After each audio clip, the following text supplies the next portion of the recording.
I am Harold, 68 years old, and I never thought my own daughter would try to kill me at my 50th wedding anniversary party. After spending 40 years as a cardiovascular surgeon and selling my chain of specialty clinics for $19 million last year, I believed I understood the human heart in every sense of the word. Last Saturday night, surrounded by friends and family celebrating 5 decades of marriage to my beloved Ruth, my son-in-law Kevin handed me a glass of champagne with that rehearsed smile of his. "To the man who started it all," he said, raising his own glass. 50 years of love deserves a proper toast. I took the glass and watched his eyes carefully. That's when I knew something was terribly wrong. If you're watching this, subscribe and let me know where you're listening from. Before I continue, let me be absolutely clear about something. I've spent 40 years cutting into people's chests, holding their hearts in my hands, deciding in split seconds whether they live or die. You don't survive that kind of pressure by missing details. When someone tries to poison you at your own anniversary party, you notice, especially when that someone has been circling your bank account like a vulture waiting for the buffalo to fall. 3 hours earlier, my backyard had been transformed into something magical. White tents, string lights, a jazz quartet playing the same song Ruth and I danced to at our wedding in 1976. My daughter Patricia had insisted on organizing everything. "Daddy, you and Mom deserve this," she'd said, those green eyes of hers working overtime. "Let Kevin handle the bar. You just enjoy your night." I should have known something was wrong when Kevin volunteered to play bartender. The man who usually complained about taking out the garbage was suddenly Tom Cruise in Cocktail, shaking drinks and pouring champagne like his life depended on it. Which, as it turned out, it probably did. The party was beautiful. About 50 people from our life together, colleagues from the hospital, neighbors we'd known for decades, and family. Kevin had even hired a photographer to capture every moment. "Nothing but the best for my in-laws," he'd announced, squeezing my shoulder with those soft hands that had never done an honest day's work. I was accepting congratulations from my former chief resident when I saw it. Kevin, standing behind the portable bar, glancing around nervously before pulling a small vial from his pocket. My blood turned to ice as I watched him squeeze several drops into a specific champagne flute, the one with the small scratch on the base that Ruth had accidentally marked years ago and that everyone knew was mine. Now, a sensible person might have screamed, might have called the police, might have confronted him right there. But I've learned that in surgery and in life, sometimes the best way to save a patient is to wait for the right moment to cut. So I smiled, nodded at whatever my colleague was saying about retirement, and kept watching. Kevin picked up my doctored champagne and began walking toward me, his face a mask of filial devotion. That's when he made his move with the poisoned glass. I took the glass, thanked him warmly, and waited. About 15 minutes later, when he was distracted showing off pictures of his new boat to some guests, I quietly switched glasses with Richard, Kevin's father, who was standing nearby looking rather bored without a drink. Richard had always been a heavy drinker, poor man. He grabbed the nearest glass without thinking, the one I'd just placed next to his elbow. Within 5 minutes, he was commenting on the champagne's unusual aftertaste and asking if we'd gotten it from somewhere special. The rest, as they say, happened rather quickly. The champagne glass shattered on the flagstone patio the moment Richard collapsed. Richard was convulsing on my lawn, foam collecting at the corners of his mouth.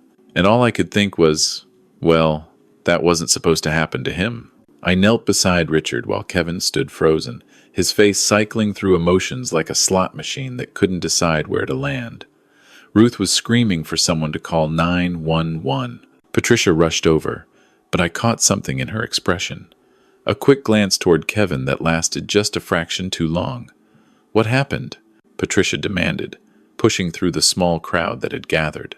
Her face was pale, but there was something calculated behind her panic. "I don't know," Kevin stammered, his voice cracking. "He just fell. One minute he was fine, the next." He gestured helplessly at his father, who was now unconscious, but still breathing. Thank God. The paramedics arrived within 8 minutes. As they worked on Richard, loading him onto a stretcher, I found myself studying my daughter's face. 38 years of fatherhood had taught me to read her moods like an EKG readout. Right now, she looked like a surgeon watching her carefully planned operation fall apart in real time. "Which hospital?"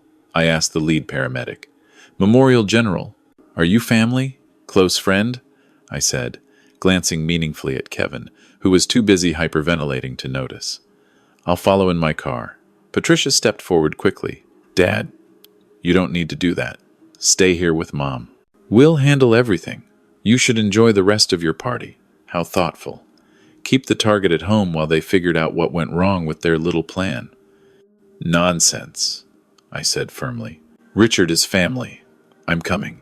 At the hospital, I made sure to position myself close enough to overhear the medical staff's conversations. Richard's condition was listed as acute poisoning, cause unknown. The attending physician mentioned something about cardiac glycosides to the nurse, specific enough to make me think someone had done their research on drugs that could mimic a heart attack. Convenient for a 68-year-old former heart surgeon to suddenly have cardiac problems, wouldn't you say? Kevin paced the emergency waiting room, his designer loafers squeaking against the linoleum like a metronome counting down his anxiety. Patricia sat rigidly in a plastic chair, her phone buzzing constantly with texts. She seemed reluctant to answer in front of me. "This is just terrible," Patricia said for the fourth time. "Poor Richard. I can't understand how this happened." I patted her hand sympathetically. "These things are often mysterious, sweetheart. I'm sure the doctors will figure it out." Then I added almost casually, "You know, it's lucky he didn't drink much of that champagne. He only had a few sips before he collapsed." Patricia's step faltered almost imperceptibly. "Champagne? You think the champagne caused this?" "I'm sure it's nothing," I said with a dismissive wave. "Just an old surgeon's mind looking for diagnoses where there aren't any." But Patricia's face had gone a shade paler, and her hands were trembling slightly as she reached for her coffee. Kevin was watching our conversation with the intensity of a hawk studying field mice. 4 hours later, a doctor emerged to tell us Richard was stable, but would need to stay for observation and further testing. "The preliminary results were inconclusive," she said, "but whatever he'd ingested was slowly being metabolized out of his system." "Can we see him?" Kevin asked. "Family only, and he's heavily sedated. Best to come back tomorrow." As we left the hospital, Patricia walked me to my car. "Daddy, maybe you should stay with us tonight. After what happened, I'd feel better knowing you weren't driving tired." How considerate. Especially since Richard's little medical emergency had probably left them wondering if I suspected anything. The answer was yes. Absolutely I did. But they didn't need to know that yet. "That's sweet of you, honey. But your mother is waiting for me at home. She must be worried sick." I kissed her cheek and got into my car, watching in my rearview mirror as she and Kevin had what looked like an urgent whispered conversation in the parking garage. Back home, I poured myself a real glass of scotch from a bottle I'd opened myself and settled into my study. Time to figure out exactly what my loving family had planned for me, and more importantly, what I was going to do about it. I spent the night doing something I'd become quite good at in 40 years of medicine: diagnosis.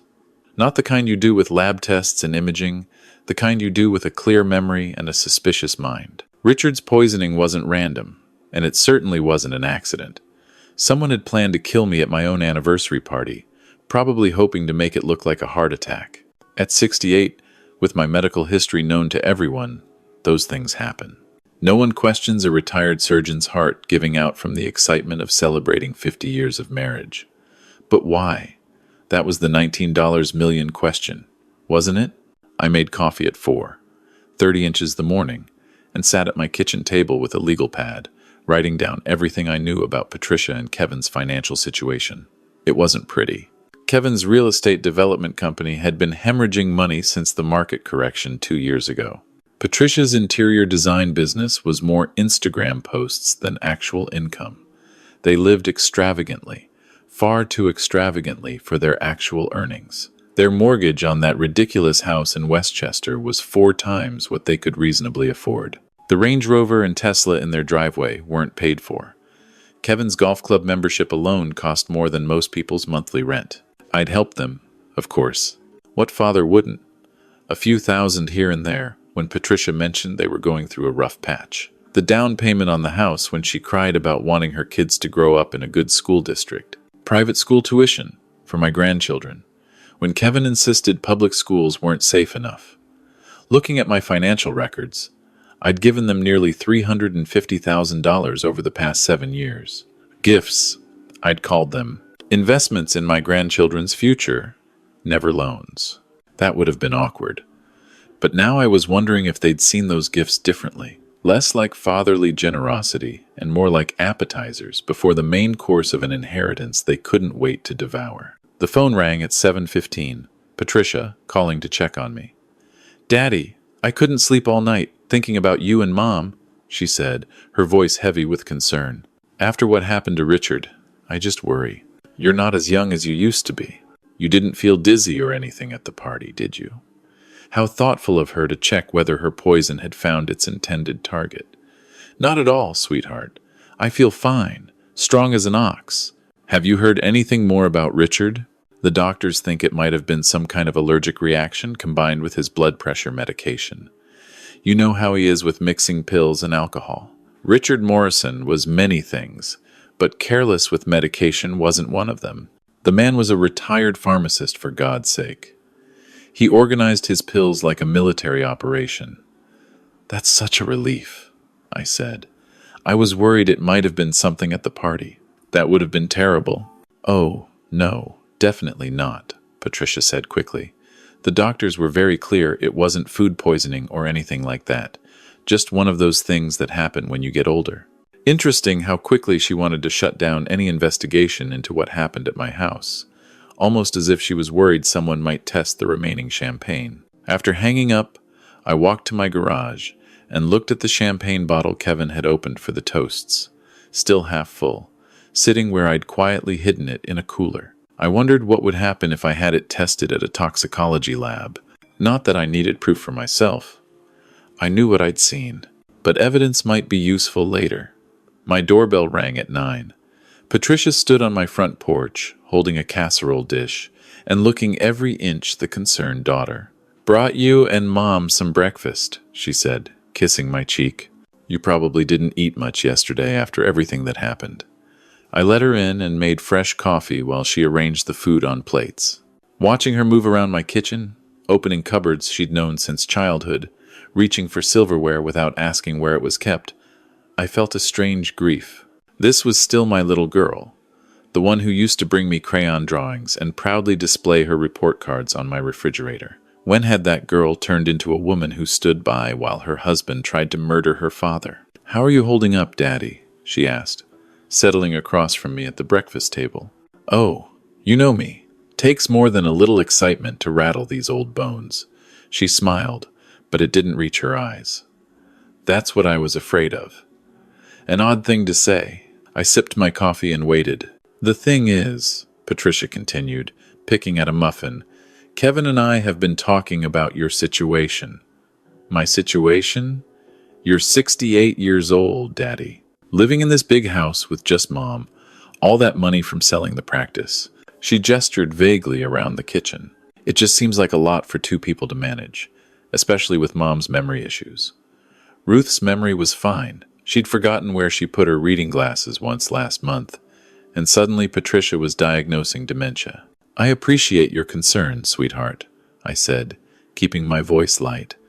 "But your mother and I have been managing quite well for 50 years. Patricia leaned forward, her expression earnest. "Have you, though? I mean, yesterday.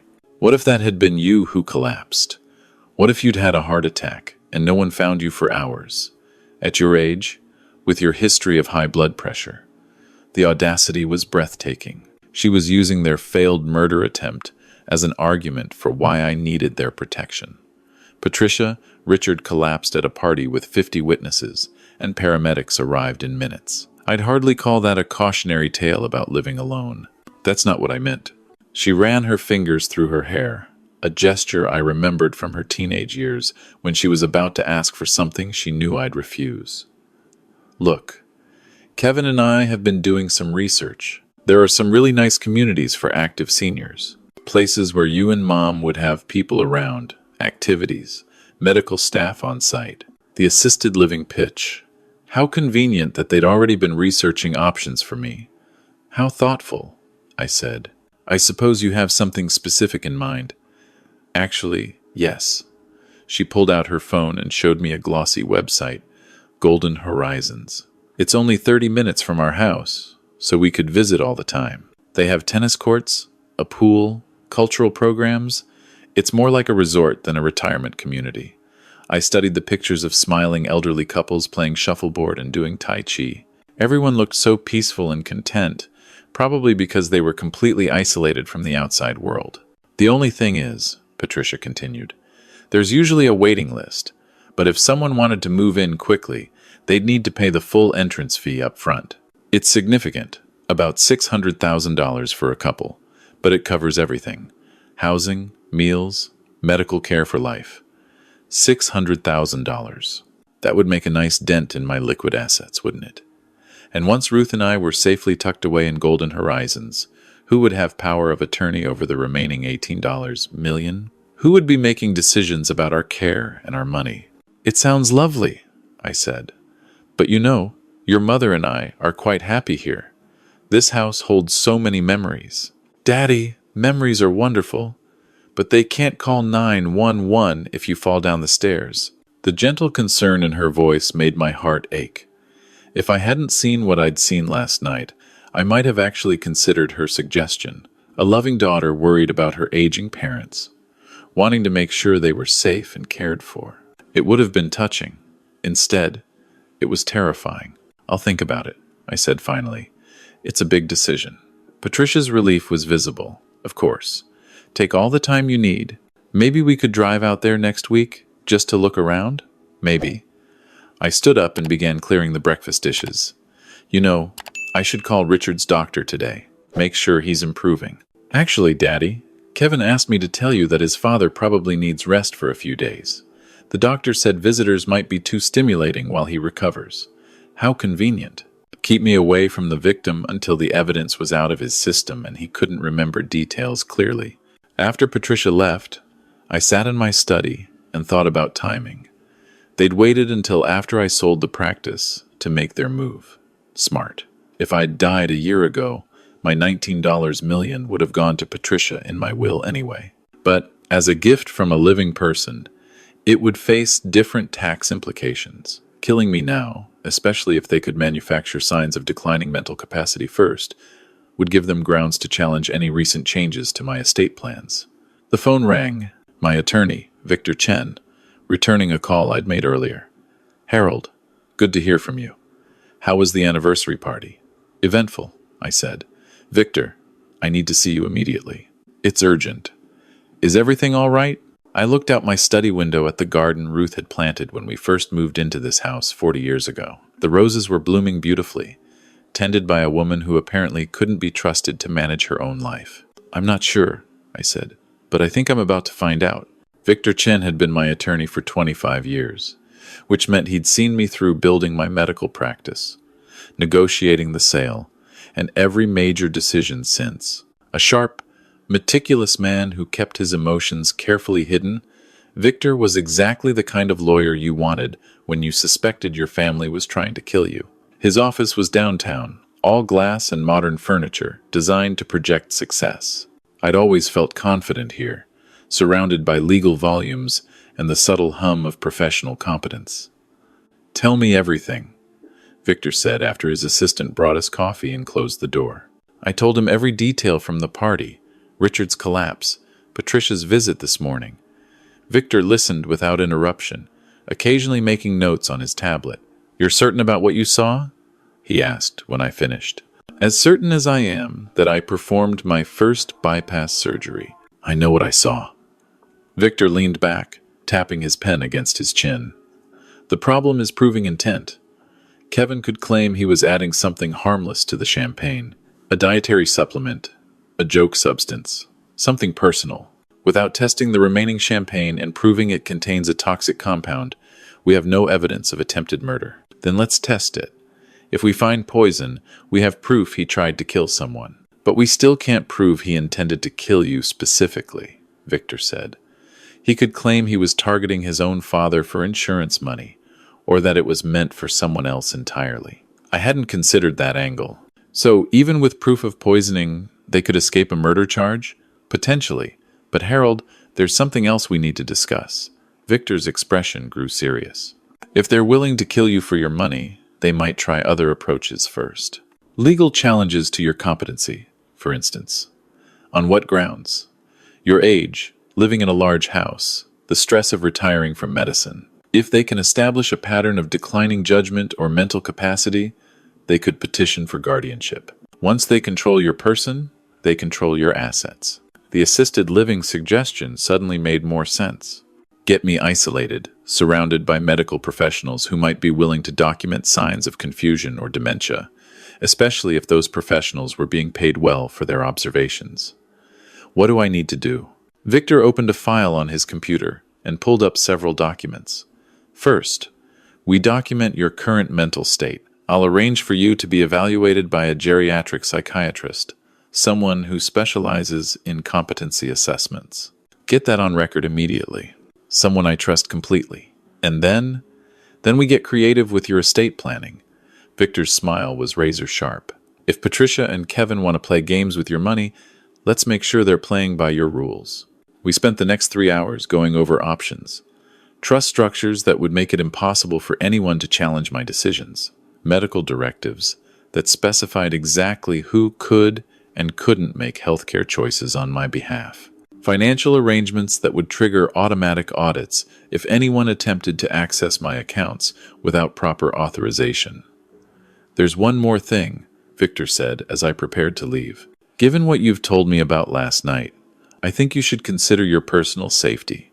If they tried once, they'll try again. Probably more carefully next time. I thought about Patricia's suggestion that Ruth and I stay with them while we recovered from the party. How convenient that would have been. A retired surgeon, exhausted from the emotional evening, perhaps taking a sleeping pill to help him rest. So easy for an elderly man to accidentally take too many pills. What do you recommend? Security cameras, for starters. Motion sensors. A panic button system. And I'd recommend having someone check your home for any signs of tampering, medications especially. Medications? I thought about my blood pressure pills, my cholesterol medication, all the prescriptions that Kevin could easily have accessed during their many visits to our home. That night, I went through every pill bottle in our medicine cabinet, comparing them to pharmacy records. Everything matched, but I threw them all out anyway and called in new prescriptions to be picked up personally. The security company arrived at 7 the next morning. 4 technicians who spent the day installing cameras, motion detectors, and a medical alert system that could summon help in under 2 minutes. I told the neighbors we'd had a prowler scare, a believable enough story in any suburban community. By afternoon, my house was better protected than most banks. But the real security came from the envelope Victor's courier delivered at 3. My updated will, trust documents, and medical directives, all properly witnessed and notarized. If Patricia and Kevin wanted my money, they'd have to wait for it, and they'd get a lot less than they expected. The new will cut Patricia's inheritance from everything to a modest trust fund that would pay her $40,000 a year for life. Enough to live on, but not enough to fund their current lifestyle. The bulk of my estate would go to medical research foundations, with substantial trust funds for my grandchildren that Patricia and Kevin couldn't touch until the kids turned 30. As for Kevin, he got nothing. Not a penny. I'd never liked the man, but I'd tolerated him for Patricia's sake. Attempted murder, however, was where I drew the line. I was reading through the documents one final time when my phone rang. Kevin's number. "Harold, we need to talk," he said, his voice strained. "Patricia and I are coming over. There's something important we need to discuss." "Of course, Kevin. Come right over." They arrived within the hour, both looking somewhat haggard.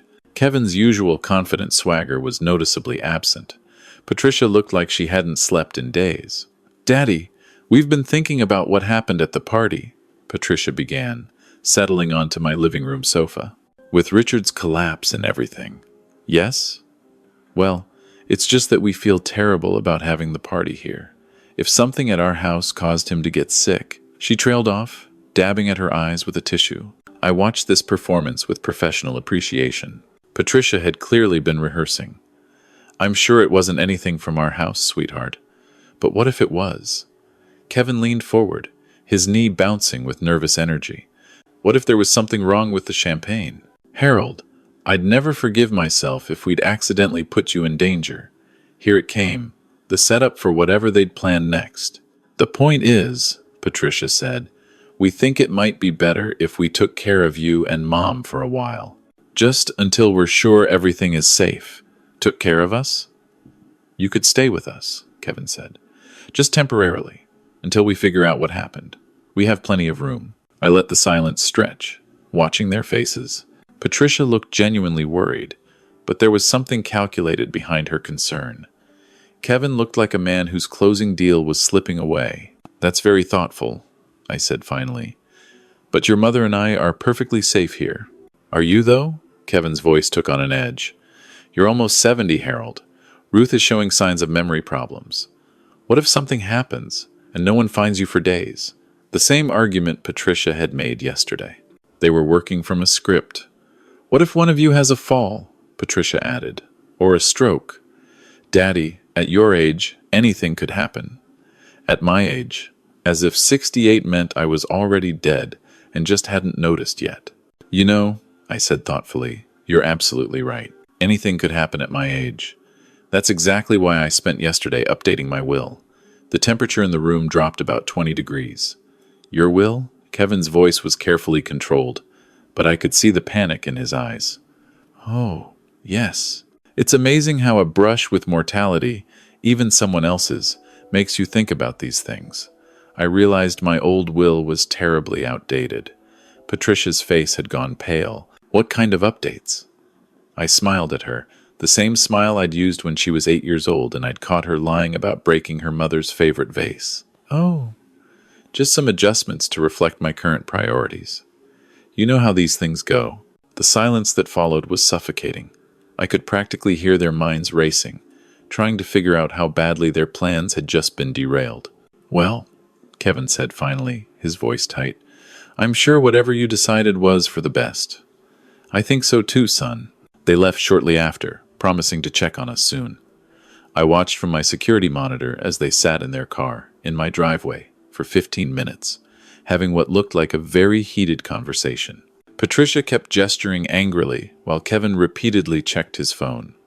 When they finally drove away, I poured myself a glass of wine and settled into my favorite chair. Tomorrow, I would implement phase 2 of my plan, but tonight, I was going to enjoy the first peaceful evening I'd had since my anniversary. The next morning brought a visitor I wasn't expecting. Richard Morrison stood on my doorstep, looking pale but alert, clutching a manila folder like it contained state secrets. Harold, I need to talk to you, he said without preamble. It's about what really happened at your party. I invited him in and made tea, studying his face for signs of the poisoning. He looked tired but coherent, certainly more aware than his son would have liked me to believe. Kevin told me I had some kind of reaction to mixing medications, Richard said, settling into my living room chair. But Harold, I don't mix medications. I'm a retired pharmacist. I know better. Interesting. What do you remember about the party? Everything up until I started feeling strange. I remember the champagne tasting bitter, almost metallic. And I remember seeing Kevin behind the bar earlier, doing something with a small bottle. My pulse quickened. What kind of bottle? Like a dropper bottle. The kind you'd use for eye drops or concentrated supplements. Richard's hands shook slightly as he set down his teacup. Harold, I think my son tried to poison you. Why would you think that? Richard's laugh was bitter. Because he's been talking about your money for months. How unfair it is that you have so much, and they struggle. How much easier their lives would be if something happened to you before you spent it all on Ruth's care. The pieces were falling into place. Has he said anything specific? Last month, he asked me if I knew whether you'd updated your will recently. He seemed very concerned about Patricia's inheritance. Richard met my eyes. Harold, I think they've been planning this for a long time. I made a decision. Richard deserved to know what his son had tried to do, and I needed an ally who'd witnessed their behavior firsthand. Richard, I saw Kevin put something in my champagne glass. I switched our drinks deliberately.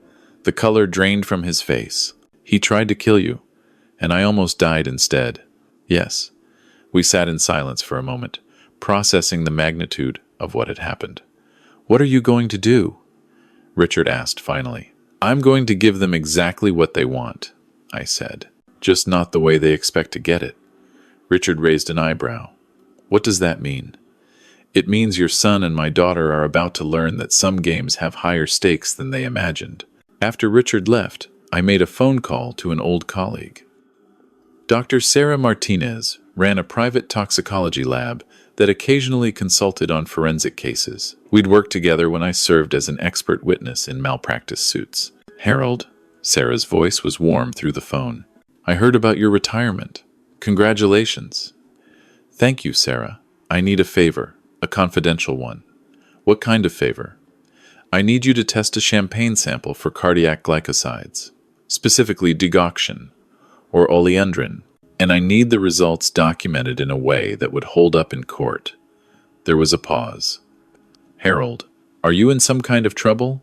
Not the kind you're thinking. Can you do it?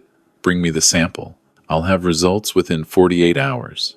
While Sarah worked on the champagne, I implemented the next phase of my plan. I called Patricia and asked her to bring Kevin over for dinner. I told her I'd been thinking about Golden Horizons and wanted to discuss the details. She could barely contain her excitement over the phone. They arrived, looking triumphant, Kevin carrying a bottle of wine that I had no intention of drinking. Daddy, I'm so glad you're being reasonable about this, Patricia said, hugging me tightly. We just want what's best for you and Mom. I know you do, sweetheart. That's why I've made some decisions. I led them to my study, where I'd spread several official-looking documents across my desk. I've been reviewing Golden Horizons, and I think you're right. It's time for your mother and me to make some changes. Kevin's face brightened. That's wonderful, Harold. I think you'll really be happy there. They do have an opening, but it needs to be filled quickly. Another couple is interested in the same unit. How quickly? Patricia asked eagerly. This week. I'd need to pay the entrance fee by Friday to secure it. Kevin's excitement was palpable. That's not a problem, right? You have the money from the sale. Of course I do. It's just... I paused, looking troubled. Well, it's a significant step. I thought maybe you two could help me with the paperwork. Make sure I'm making the right decision. Absolutely, Patricia said. We'd be happy to help. Whatever you need, Daddy. I smiled at my daughter, memorizing her face. In a few days, that eager expression would change to something very different. There's just one thing, I added casually. The facility requires all residents to have a durable power of attorney on file, someone to make decisions if they become incapacitated. I was hoping you'd be willing to take that responsibility, Patricia. Of course, Daddy. Whatever you need. Perfect. Patricia thought she was maneuvering me into giving her control of my money. Instead, she was walking directly into my trap. Sarah called Friday morning with her toxicology report. I listened carefully as she detailed her findings. You were right, Harold. The champagne contained a significant concentration of oleandrin. That's extracted from oleander plants. Enough to cause severe cardiac arrhythmia in someone your age, potentially fatal. Is it traceable? Very. And here's the interesting part.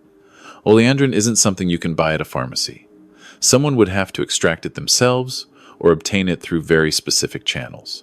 I can document the extraction method based on the compound's purity.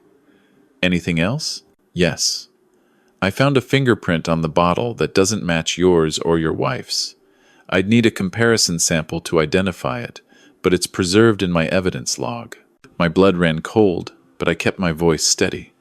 Thank you, Sarah. Can you prepare a formal report? Something that would be admissible as evidence? Already done. Harold, whoever did this knew exactly what they were doing. This wasn't some impulsive act. This was premeditated, attempted murder. There was one more call to make. Patricia had mentioned that Kevin had been consulting with a geriatric specialist about my declining mental state. I had Victor dig into Dr. Marcus Webb, the psychiatrist whose name kept appearing on Kevin's credit card statements. The results were enlightening. Webb has a reputation, Victor told me over the phone. He's known for providing evaluations that support whatever outcome the family is paying for. 3 of his competency determinations have been overturned by courts in the past 5 years. You mean he's corrupt? I mean he's willing to diagnose dementia in perfectly healthy people if the price is right. Kevin's been paying him consultation fees for 4 months. My guess is they were building a case to have you declared incompetent if the poisoning failed. The picture was crystal clear now. Patricia and Kevin hadn't just tried to kill me. They'd developed a comprehensive backup plan. Get me into Golden Horizons under the guise of safety and care. Use the power of attorney to access my accounts. If I resisted or tried to leave, have Dr. Webb declare me mentally incompetent. It was actually quite sophisticated. If I hadn't seen Kevin poison the champagne, I might have walked right into their trap. That afternoon, Patricia and Kevin arrived at my house with a briefcase full of paperwork for Golden Horizons.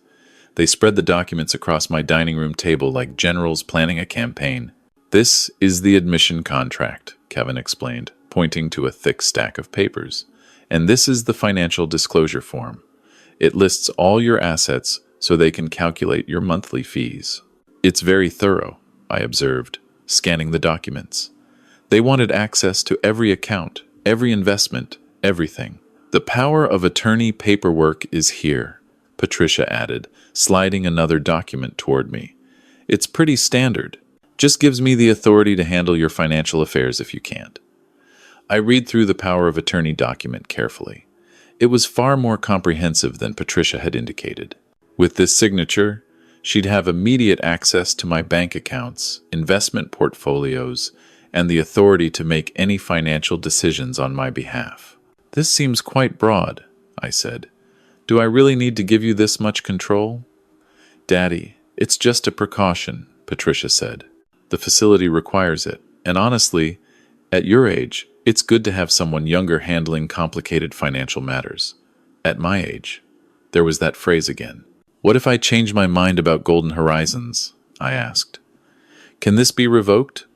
Patricia and Kevin exchanged a quick glance. Well, technically yes, Kevin said, but the facility has strict policies about residents who try to leave. There are medical evaluations, waiting periods. It's complicated.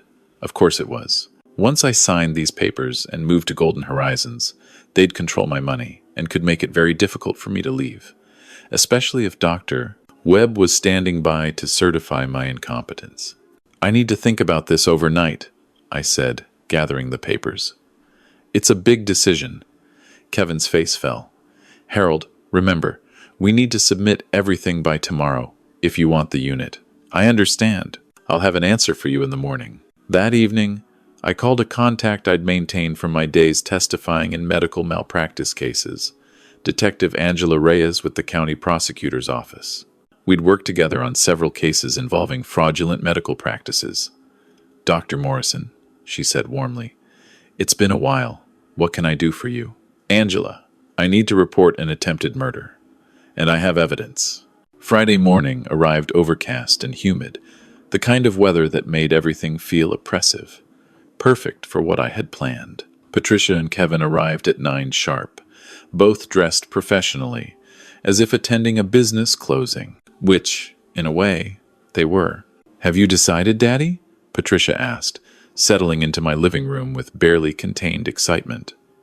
I have. I pulled out the Golden Horizons paperwork, now signed and notarized. I think you're right.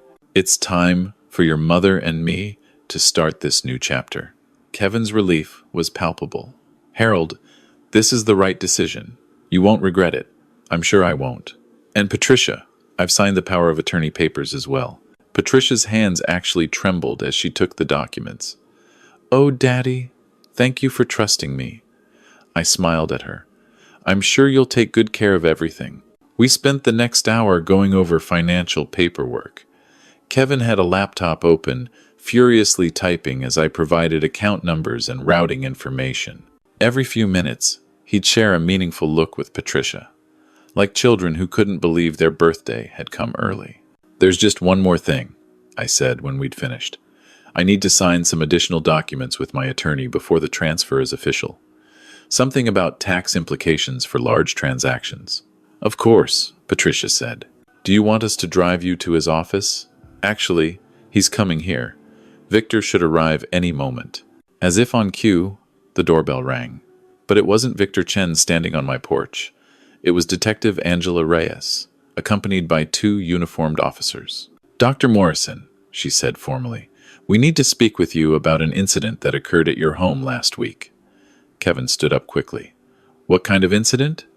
"A suspected poisoning." Detective Reyes's gaze moved between Kevin and Patricia. "We understand there was a medical emergency here during an anniversary party."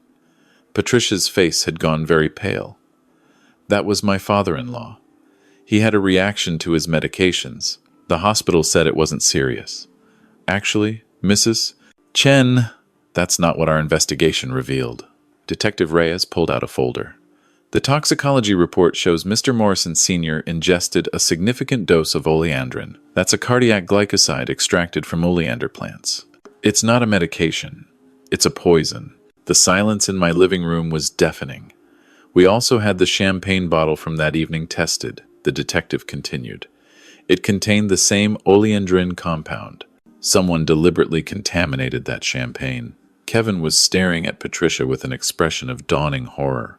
Patricia looked like she might faint. "There's more," I said quietly. "Detective, show them the insurance policy." Detective Reyes nodded and pulled out another document. "Mr. Chen, we discovered you took out a $750,000 life insurance policy on Dr. Morrison 8 months ago. Combined with the evidence of premeditated poisoning that establishes clear financial motive." "This is insane," Kevin whispered. "Harold, tell them this is insane. I looked at my son-in-law, this man who'd pretended to respect me while planning my death. I saw you put the oleandrin in my champagne glass, Kevin. I switched drinks deliberately because I saw you contaminate my glass." Patricia's head snapped toward me. "You knew? You knew he was trying to poison you?" "I've known since the moment it happened. I also know about your financial problems, about Dr. Webb, about your plan to have me declared incompetent if the poison didn't work. I know about everything." The power of attorney papers slipped from Patricia's numb fingers. "Daddy, I didn't know about the poison. I swear to God, I didn't know Kevin was going to try to kill you. But you knew about the rest of it, didn't you? Golden Horizons, the power of attorney, the plan to take my money." Patricia's silence was answer enough. Detective Reyes stepped forward. "Kevin Chen, you're under arrest for attempted murder and conspiracy to commit insurance fraud. Patricia Chen, you're under arrest for conspiracy." As they handcuffed Kevin, he turned to me with eyes full of rage. "You think you're so clever, don't you? You have no idea what you've cost us." "Actually," I said, "I know exactly what I've saved." After the police left with Kevin, Patricia sat in my living room like a woman in shock. She stared at the documents scattered on the floor, occasionally wiping tears from her cheeks. "He told me it was just about getting you somewhere safe," she said finally. "He said you were becoming forgetful, making poor decisions. He convinced me you needed protection. And the money, that was supposed to be about protection too. Patricia, show me your phone." "What?" "Your phone. Show me your text messages with Kevin from the past 2 weeks." Patricia hesitated, then reluctantly handed over her phone. I scrolled through her messages, my heart breaking with each exchange I read. "Did you talk to your dad about Golden Horizons?" Kevin had texted. "Yes. He's considering it," Patricia replied. "Good. The sooner we get him moved, the better. Your mom's been asking too many questions about our credit cards. What if he changes his mind?" "He won't. Not after Saturday night." "What's happening Saturday night?" "Just trust me. By Sunday morning, he'll be begging us to take care of him." I handed the phone back to Patricia. "You knew. Maybe not the specific method, but you knew Kevin was planning something for the night of the party." Patricia's shoulders collapsed. "I thought he meant to scare you somehow. Stage something that would make you realize you weren't safe living alone anymore. I never thought he would actually try to. You thought he was going to traumatize me into compliance. And you were fine with that." The casual way she didn't deny it chilled me to the bone. My own daughter had been comfortable with the idea of terrorizing her elderly parents. "Patricia, there's something else you need to know," I said. "The papers you signed today, the power of attorney I gave you, they're fake." Her head snapped up. What? Victor prepared them specifically for this meeting. They give you power of attorney over a bank account that contains exactly $100. My real assets are protected in trusts you can never touch. The new will I mentioned leaves you a modest annual income and nothing more. And when you're convicted of conspiracy, even that disappears. Patricia stared at me in disbelief. You've destroyed my life. No, Patricia. You destroyed your own life the moment you decided my money was worth more than my life. I just made sure you couldn't destroy mine in the process. As I watched my daughter sit there in ruins, I felt something I hadn't expected. Not satisfaction, not vindication. Just a deep, profound sorrow for the woman she'd chosen to become. 6 months later, I sat on my back patio watching the sunset paint the sky in shades of amber and rose, thinking about endings and new beginnings. Kevin had been sentenced to 20 years for attempted murder and insurance fraud. Patricia received 5 years for conspiracy, though her lawyer managed to reduce it from the original charges. My grandson Michael had called that morning. At 17, he was old enough to understand what his parents had done, old enough to be devastated by their choices. "Grandpa," he'd said, his voice thick with emotion, "I'm so sorry. I had no idea they were planning any of this." "I know, son. None of this is your fault. Can I come live with you and Grandma? I know Mom and Dad are gone, but I don't want to go to some foster situation. I want to stay with family, real family. I'd like nothing more," I'd told him, and I meant it. Michael was innocent in all this, a victim of his parents' greed as much as Ruth and I were. His trust fund would pay for college, for medical school if he wanted to follow in my footsteps. He'd talked about becoming a cardiologist, about helping people the way I had for 40 years. Richard Morrison had become an unexpected friend. We met for coffee every week now, two men bonded by the bizarre experience of surviving their own children's betrayal. He was thinking about writing a memoir about elder financial abuse, using our story as a warning for others. "You know," Richard said during our last coffee date, "I keep thinking about how close they came to succeeding. If you hadn't been paying attention that night."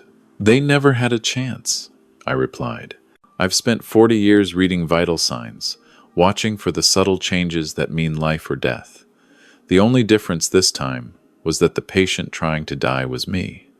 Richard laughed sadly. "Do you regret it? How it ended? With both of them in prison?" I considered the question carefully. Did I regret it?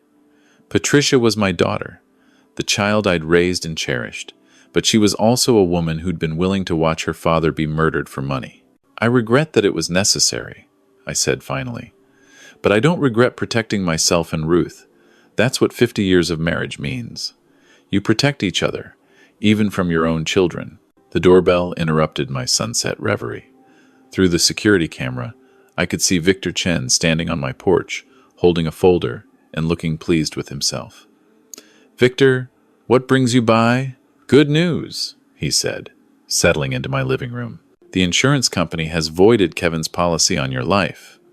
Since he was convicted of attempting to murder you, they're returning all premiums and pursuing him for fraud. That's something, I suppose. There's more.